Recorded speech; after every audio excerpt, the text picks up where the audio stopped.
Hi friends, இன்றைக்கி என்ன video பார்க்க போகிறோம்னா மட்டன் குழம்பு எப்படி பண்ணுறதுன்னு பார்க்கலாமா. அதுக்கு ஒரு கடாய் வச்சு சோம்பு 1/2 ஸ்பூன், சீரகம் 1/2 ஸ்பூன், மிளகு 1 ஸ்பூன், பட்டை கிராம்பு சேர்த்துக்கலாம்.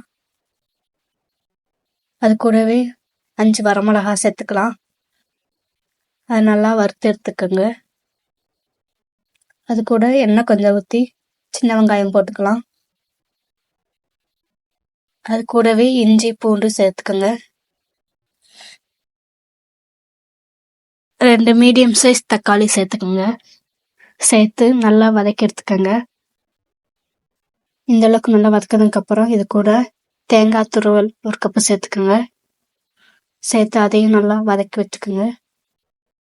அடுத்து ஒரு குக்கர் வச்சு எண்ணெய் ஊற்றிக்கோங்க. எண்ணெய் ஊற்றினதும் 1/4 ஸ்பூன் சோம்பு போட்டுக்கோங்க. சோம்பு பொரிஞ்சதும் சின்ன வெங்காயம் கட் பண்ணி வச்சுருக்கேன், அதையும் சேர்த்துக்கோங்க. அது கூட கருவேப்பிலையும் சேர்த்துக்கோங்க. சேர்த்து வெங்காயத்தை 2 நிமிஷம் நல்லா வதக்கி விட்டுக்கோங்க.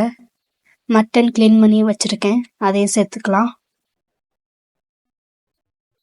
சேர்த்து நல்லா வதக்கி விட்டுக்கோங்க.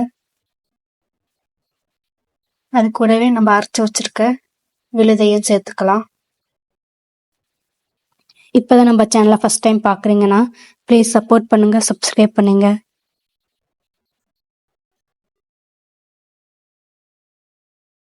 சேர்த்து நல்லா வதக்கி விட்டுக்கோங்க. 2 டைம் நல்லா வதக்கி விட்டுக்கோங்க. அது கூடவே குழம்பு மிளகாய் தூள் சேர்த்துக்கோங்க. 1/4 ஸ்பூன் மிளகாய் தூள் சேர்த்து நல்லா மிக்ஸ் பண்ணி விட்டுக்கோங்க.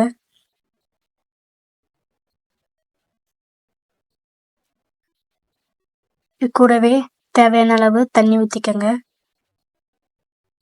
தண்ணி சேர்த்து ஒரு டைம் நல்லா மிக்ஸ் பண்ணி விட்டு தேவையான அளவு உப்பு சேர்த்து குக்கர் மூடி போட்டு 7 விசில் விட்டு எடுத்துக்கலாம். அப்போ தான் மட்டன் நல்லா வெந்து வரும். பாருங்கள், நல்லா வெந்து வந்துடுச்சு. குழம்பு கொஞ்சம் தண்ணியாக இருக்குது, அதனால் வேறு கடாயில் மாற்றி ஒரு 2 நிமிஷம் நல்லா கொதிக்க விட்டுக்கலாம். இது கூட கொஞ்சம் மல்லித்தலையும் புதினாவும் சேர்த்து 2 நிமிஷம் கொதிக்க வச்சுக்கலாம். அவ்வளோதாங்க, மட்டன் குழம்பு ரெடி ஆயிடுச்சு. இதே மாதிரி நீங்களும் ட்ரை பண்ணி பாருங்கள், டேஸ்ட்டு சூப்பராக இருக்கும். இந்த வீடியோ பிடிச்சிருந்தா ஒரு லைக் பண்ணுங்கள். Bye friends.